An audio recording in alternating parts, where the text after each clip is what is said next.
আচ্ছা তুমি থাকো, আমি আমার ভাইকে শেষ বিদায়টা দিয়ে আসি।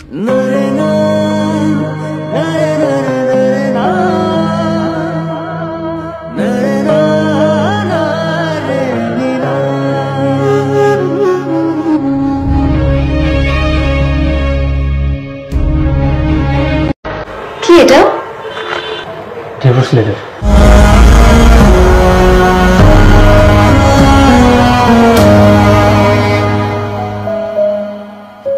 আমি অনেক ভেবে দেখলাম তোমাকে এভাবে কষ্ট দেওয়াটা আমার ঠিক হবে। আচ্ছা তুমি শহরেই ফিরে যাও, গিয়ে নিজের মতো করে জীবনটা বুঝো। আমার সিগনেচার করা আছে, তুমি সিগনেচারটা করে দিলেই হবে। আমি তোমার ঢাকায় ফিরে যাওয়ার সব ব্যবস্থা করে রেখেছি। আমিনের কাছে তোমার গাইড টিকিট দেওয়া আছে, ও তোমাকে স্টেশন পর্যন্ত পৌঁছে দেবে। তুমি ঢাকায় ফিরে যাও। আর এই কয়েকদিন আমি তোমার সাথে যা কিছু করেছি তার জন্য থাক, আর কিছু বলতাম না। ডিভোর্স পেপার দিয়েছো, দ্যাটস এনাফ।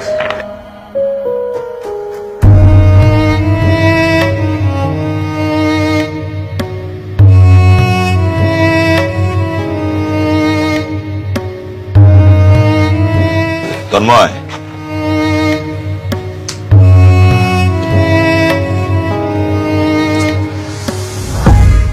বাবা এমন একটা গুরুত্বপূর্ণ সিদ্ধান্ত হুট করে নিয়ে নিলি। হুট করে না বাবা, ও তো শুরু থেকেই চায় না এই সংসার, তাই আমি আর দেরি না করে ওকে মুক্তি দিয়ে দিলাম। আমি যত তাড়াতাড়ি ওকে মুক্তি দিব, তত তাড়াতাড়ি নতুন জীবন শুরু করতে পারবো।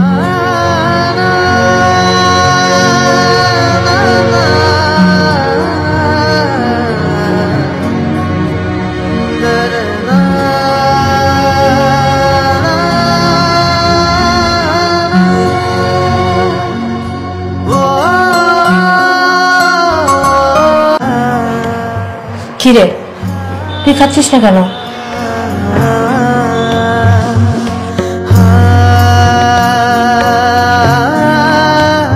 স্পৃহা,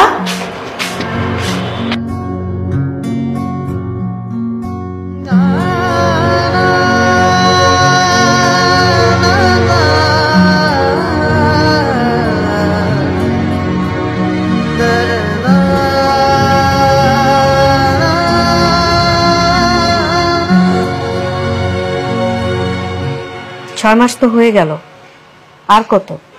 এভাবে আর কতদিন মন খারাপ করে বসে থাকবি? হয় নতুন জীবন শুরু কর, আর না হলে তন্ময়ের কাছে ফিরে যা। আমি পারছি না মা কোনো সিদ্ধান্ত নিতে।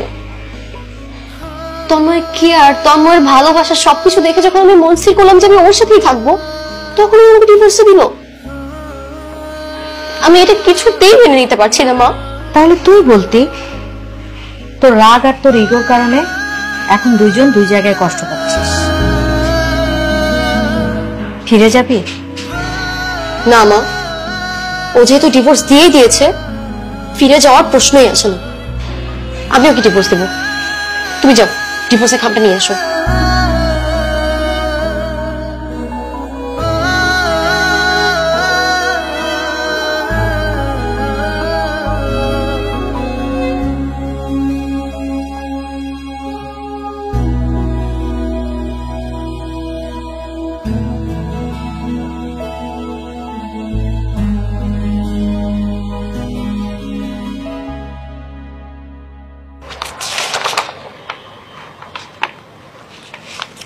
মা,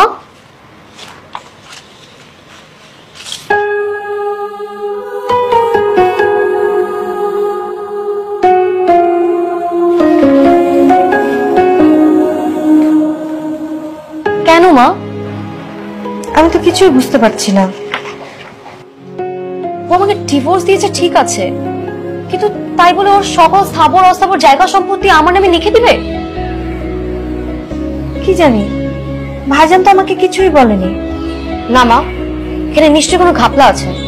কেউ ওকে ডিভোর্স দিলে তার এক্স ওয়াইফের নামে সকল সম্পত্তি লিখে দিবে না। সেটাই তো, কাছে ফিরে যাব মা। আমাকে জানতে হবে ওই কাজটা কেন করলো। ঠিক আছে। আমি কালই যাচ্ছি ওর সাথে দেখা করতে।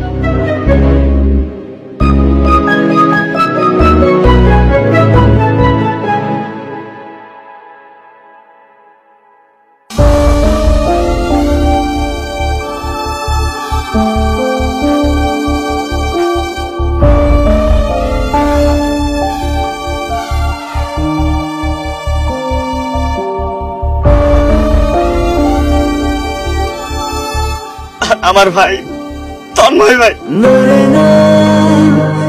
এই পৃথিবীর হয়ে ত্যাগ করে আমাদের সবাইকে ছেড়ে চলে গেছে। ভাইয়ের ক্যান্সার ধরা পড়েছিল, 6টা মাস মায়ে ভুগেছে, ভুগতে ভুগতে মারা গেল। জানো এই 6টা মাস না তুমি পাশে ছিল না, ভাই তোমাকে খুব মিস করেছে, তোমার জন্য খুব কান্না করেছে জানো।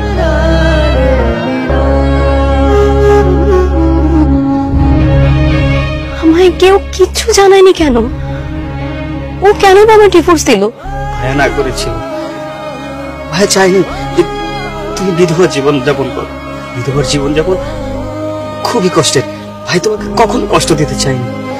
ভাই যখন ঢাকা থেকে গ্রামে আসে, ঢাকা থেকে বুঝতে পেরেছিল যে তার ক্যান্সার, তাই সে সবাইকে না করেছিল যে এই ক্যান্সারের ব্যাপারটা যেন কেউ না জানে। আচ্ছা তুমি থাকো, আমি আমার ভাইকে শেষ বিদায়টা দিয়ে আসি।